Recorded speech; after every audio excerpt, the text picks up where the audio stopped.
Hi everyone, and welcome to today's webinar, Reading Interventions. I'm Cathy Fiala. I'm Cassie Prothman. I'm Alisha Tech.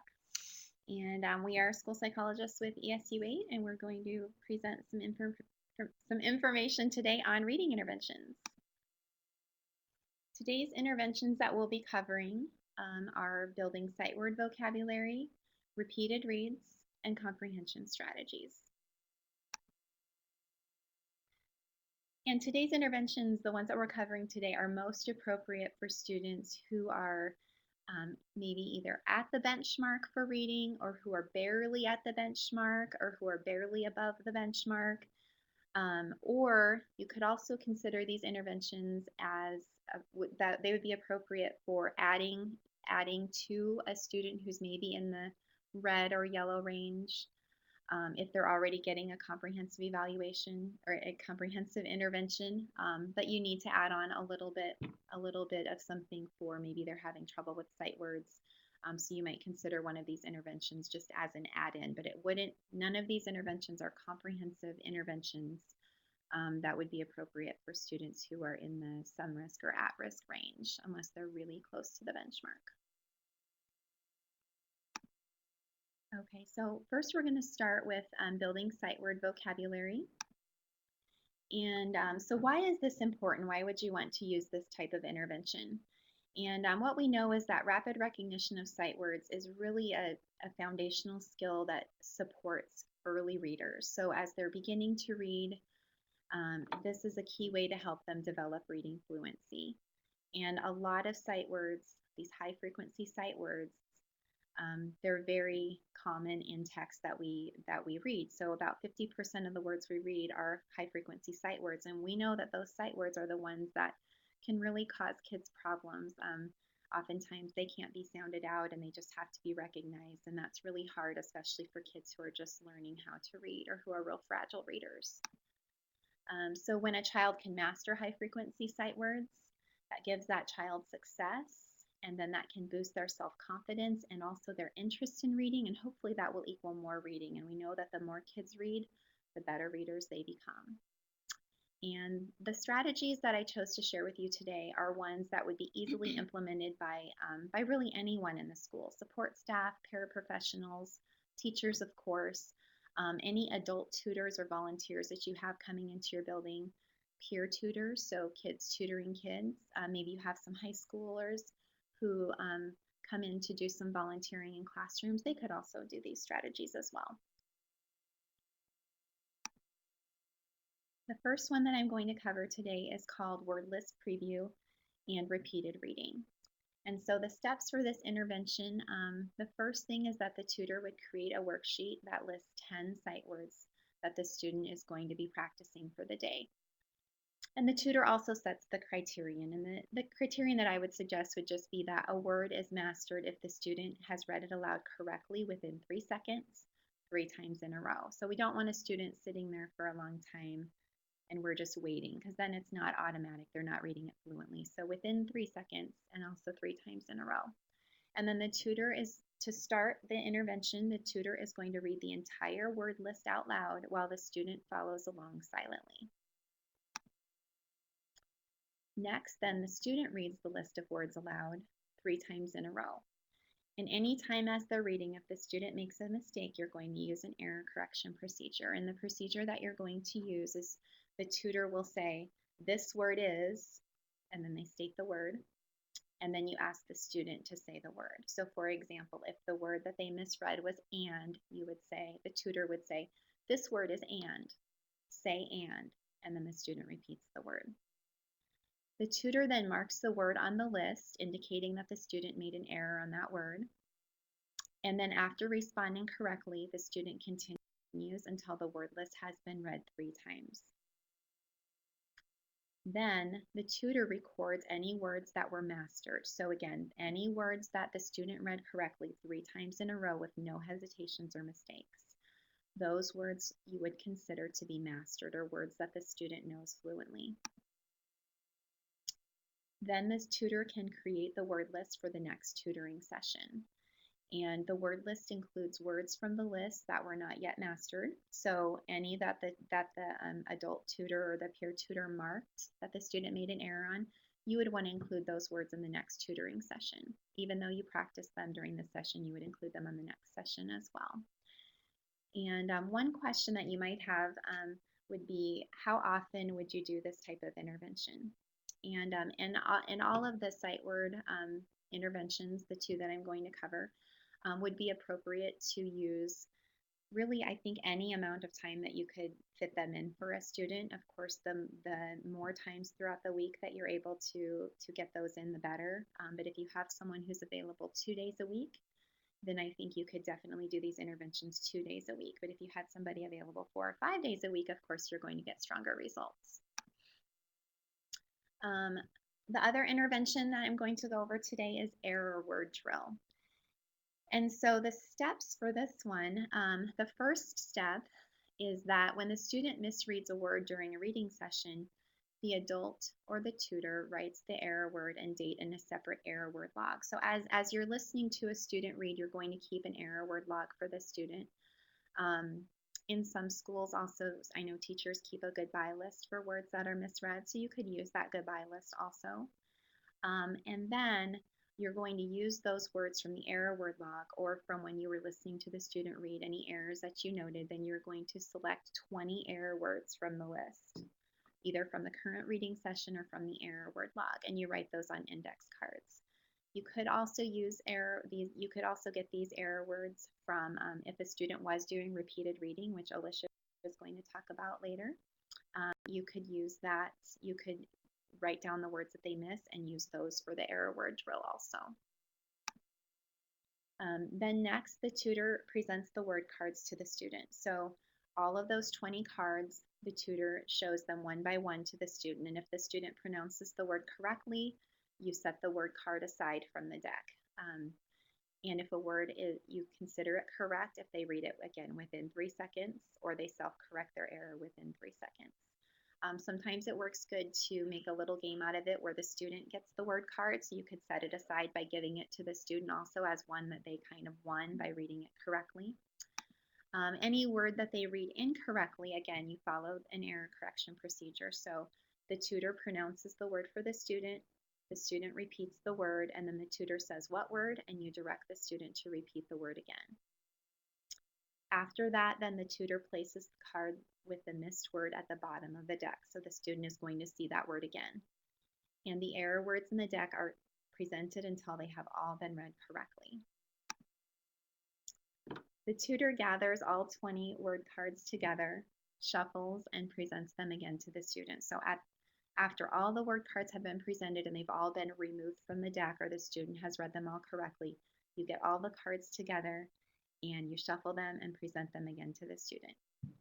And then you would just continue drilling on those cards until either time runs out or the student has progressed through the deck without an error on 2 consecutive trials.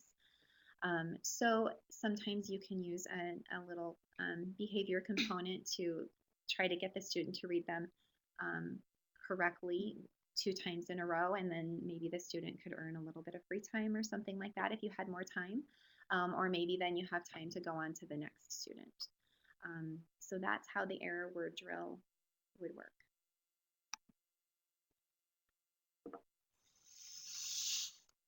Moving on to the fluency intervention, repeated reads. So a definition of fluency is the ability to read with sufficient ease and accuracy so that one can focus attention on the meaning and message of the text. So why is fluency so important? Comprehension is limited by labored, inefficient reading. Comprehension is also limited by inaccurate reading. And a lack of fluency equals a lack of motivation, which equals fewer words read, which equals a smaller vocabulary, which equals limited comprehension. So that's why fluency is such an important reading skill. So some research on fluency instruction. Oral guided reading practice improves fluency for typical students. Independent practice or silent reading is not sufficient in improving fluency. Cueing for accuracy and rate helps to improve fluency. Providing specific feedback to students and involving them in graphing growth increases progress. So repeated reading remains the gold standard for fluency intervention, helping students improve their reading fluency. So here are the steps for repeated reading. The first step is to sit with the student in a quiet location without too many distractions. Position the book selected for the reading session so that both you and the student can easily follow the text. Step 2 would be to select a passage in the book of about 100 to 200 words in length. And the passage could be slightly above instructional level, but the student needs to be able to be successful with the passage too. So the student should be able to read the passage at about 90% accuracy. And you can choose passages from interventions that you have already purchased, such as 6-Minute Solution. You can use passages from the curriculum, so maybe passages you've already read within the curriculum, or there are all kinds of passages online that you can find. So step 3, have the student read the passage through out loud. So that's kind of a pre-read. If the student is reading aloud and misreads a word or hesitates for longer than 3 seconds, read the word aloud and have the student repeat the word correctly before continuing through the passage. If the student asks for help with a word, read the word aloud. If the student requests a word definition, then give that definition. So that those are things you should do the first time the student reads the passage. Step 5, when the student has completed the passage for the first time, have him or her read the passage again. And then you can either have the student read the passage repeatedly 4 times, or until the student reads the passage at a rate of at least 85 to 100 words per minute. And so if the student reads 85 to 100 words per minute the second read, then you could probably stop there rather than having the student read 4 times. So then the last step for this intervention is to provide feedback to the student and graph the student's progress. So this is an example of a way that you could graph the student's progress. I just think it's so important for the student to see the improvement he or she makes for each read, so that just to help keep him or her motivated. And you can see on the left there's a number of words read correctly, and then the date is at the bottom. So just kind of an easy way to keep track of that. And then this is an example of a coach card and integrity checklist.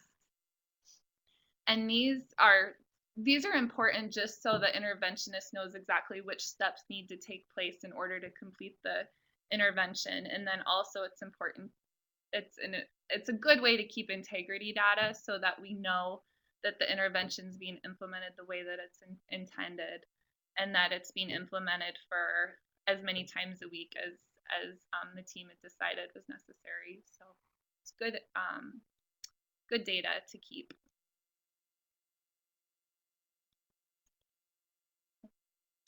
So then here is a video example of repeated reads.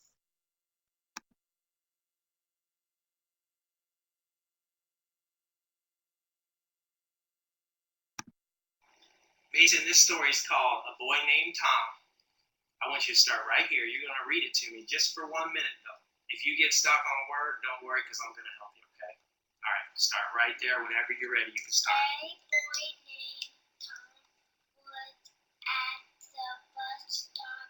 He was Waiting. for the school bus. There was no one there but him. The bus was late. Tom began to Talk. talk to himself. Good job. Keep going. Maybe the bus forgot me, he said. Then Tom heard a dog Barking. barking. He looked up and saw his dog's Spot running down the road. Spot ran to Tom. He was so happy to right there.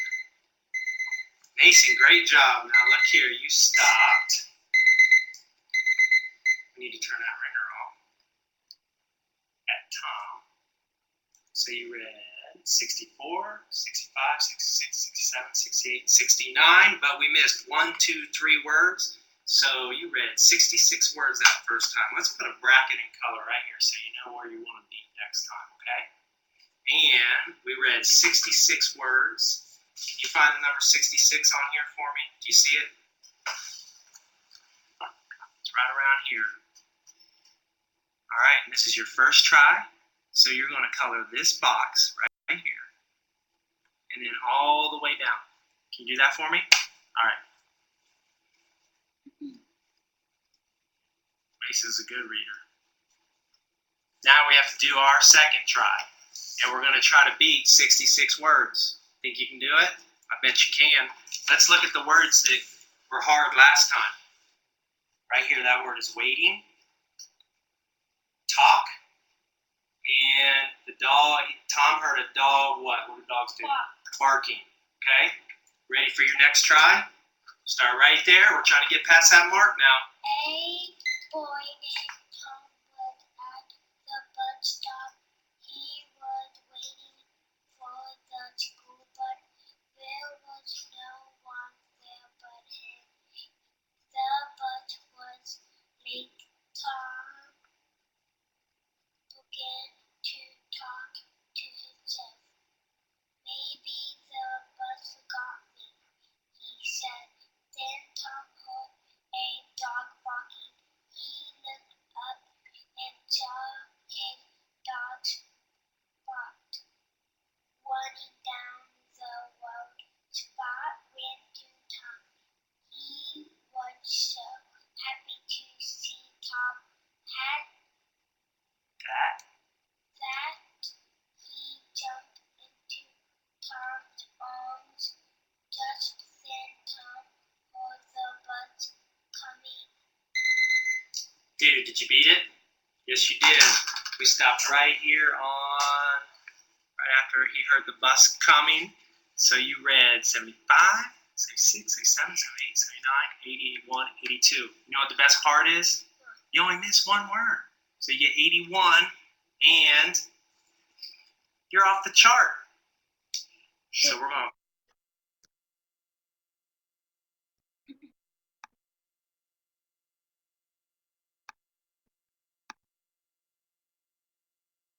Okay, so that just kind of gives you an example of what repeated reads look like. And also going back to the graph and the integrity checklist, there is a link on the website where you find the webinars for that document in a PDF. So we'll move on to some reading comprehension strategies.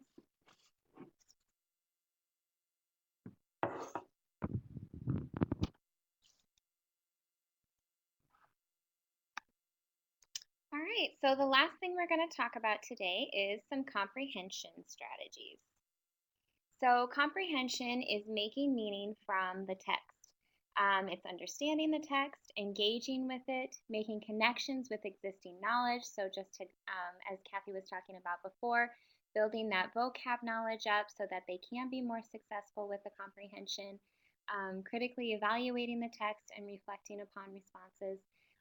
The fluency and the vocabulary part of it just all builds up to be able to help kids be successful with the comprehension portion of reading. So the reading comprehension, I'm going to go over 7 strategies to teach students text comprehension. And the first one is monitoring the comprehension. The second one is the metacognition part of it, so basically thinking about thinking. The third one is graphic and semantic organizers. Number 4 is answering questions. Number 5 is generating questions, so coming up with their own questions as they're reading. Number 6 is recognizing the story structure, and then number 7 is summarizing what they are reading and putting it into their own words. So with the monitoring comprehension, students who are good at monitoring their comprehension know when they understand what they read and when they do not. So they have strategies to fix problems in their understanding as the problems arise.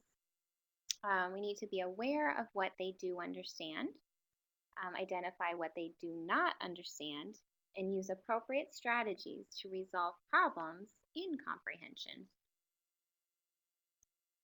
With the metacognition, it's important to identify where the difficulty occurs, identify what the difficulty is, restate the difficult sentence or passages in their own words, look back through the text, look forward in the text for information that might help them to resolve the difficulty as well. So before reading, the student might clarify their purpose for reading and preview the text. During the reading, they might monitor their understanding, adjusting their reading speed to fit the difficulty of the text, and fixing any comprehension problems they have. And this is just really helpful, so we make sure that those kiddos aren't just sitting there and reading and then they realize, oh, they've read a couple of pages and they don't know what they've read. And so the metacognition is just helping them continue to be aware to pay attention to what they're reading. So the graphic and semantic organizers help students focus on text structure, differences between fiction, so for example, differences between fiction and nonfiction as they read. They provide students with tools they can use to examine and show relationships in a text, and then help students write well-organized summaries of the text too. So it basically is just really an organized way to help students stay on task and guide their thoughts as they are reading. We are going to go to these websites here.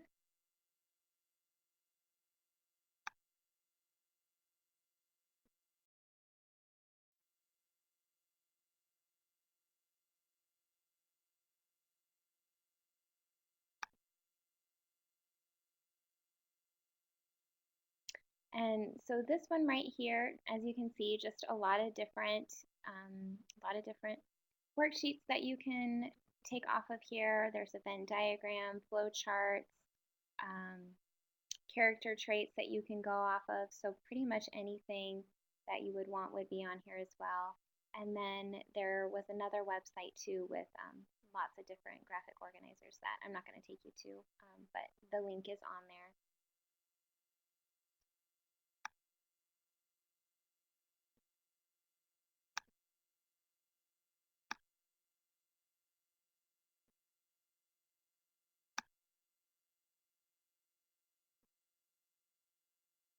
And that last link down there also has some more semantic organizers.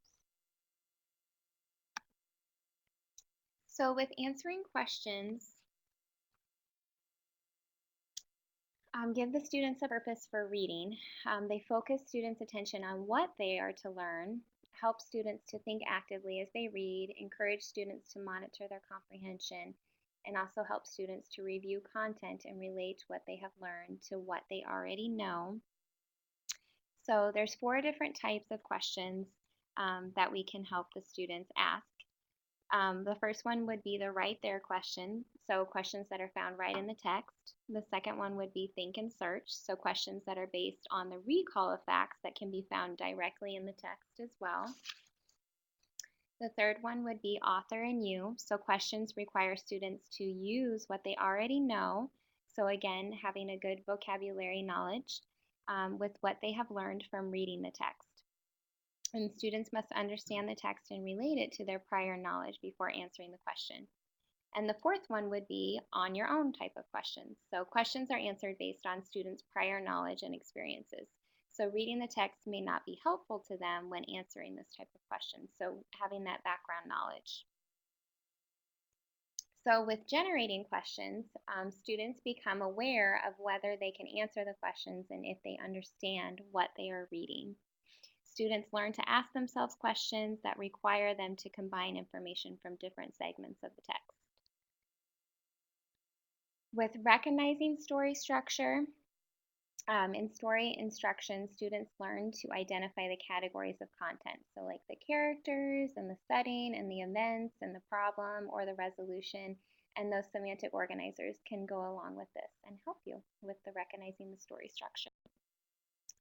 The last one would be summarizing. So identify or generate main ideas, connect the main or central ideas, eliminate unnecessary information, and remember what they read. And so a lot of times it's kind of a brainstorming activity that kids can just put the story into their own words and help them to understand in a different way instead of just reading what that text says. And I also went ahead and put a link on here for games for students to help build comprehension teaching with games. And we're going to go ahead and watch that video.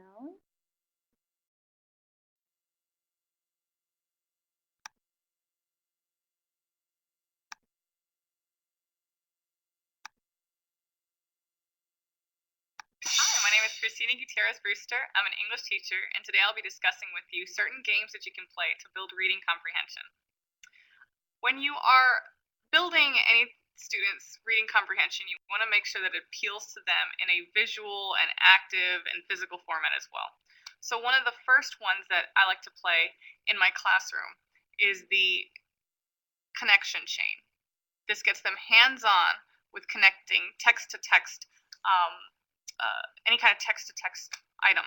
So when you're making a connection chain, you want to make sure you have some construction paper available and have the students write a book that they've read in the class. Perhaps it's Holes. And then as they go throughout the year, they must make a connection with another book that they have read, either in the classroom or outside the classroom. If it's Charlotte's Web that they read, well, they would have two pieces of construction paper together, and they would make a sheet of paper between that, make a chain that would describe what that connection is. So an example of a connection between it would be on a sheet of construction paper, they write, Holes reminds me of Charlotte's Web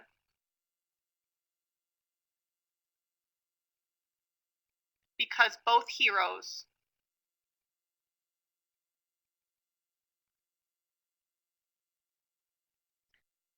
are sad at first. Whatever the connection is, just make sure that they get involved in it. They'll connect it between the two, and as they go throughout the year, they make it longer and longer and see who has the longest connection chain. That's a pretty cool one.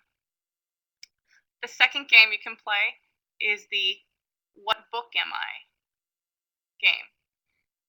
And this is done usually after you've read quite a few short stories or novels in your class, and at the end of the quarter, the semester, you go through as a good review and you describe to the class certain major plot points and major characters. You would say it in first person. I have a brother named Michael, and I enjoy climbing, and then the students can try to guess which book you're talking about. You could make it a competition if you want to have teams against each other. That's also pretty fun. Another literary game that you can play when you are trying to teach any kind of reading comprehension involves any sort of visualization. And this game is one that you can assign groups of, and they will be given the task of creating the best image of, say, the climax of the book. So you have them compete against each other and say, okay, who can write the climax of Holes? Or, I'm sorry, draw the climax of Holes. And they have to actually start drawing it, and then they can compare their works with each other. Also a pretty fun one. Final one that you can play is the Literary Elements Jeopardy! This is usually for older students, probably want to do it middle school, maybe young high school. And in Literary Elements Jeopardy! You can divide the categories up by the aspects of the book. So if you want to have one category all about poetic elements, and the question could be something like, this element is something that has the first letter repeated over and over and over again, and then the students would have to guess, oh, that's alliteration, or that is the denouement of the story. Whatever it is, just make sure that you have gone over these terms with the class before, so that way on that last day, that Friday, when you are competing against each other, that they're not scratching their heads and going, we never talked about this. So once again, my name is Christina Gutierrez, and those were a few games that you can play when building reading comprehension.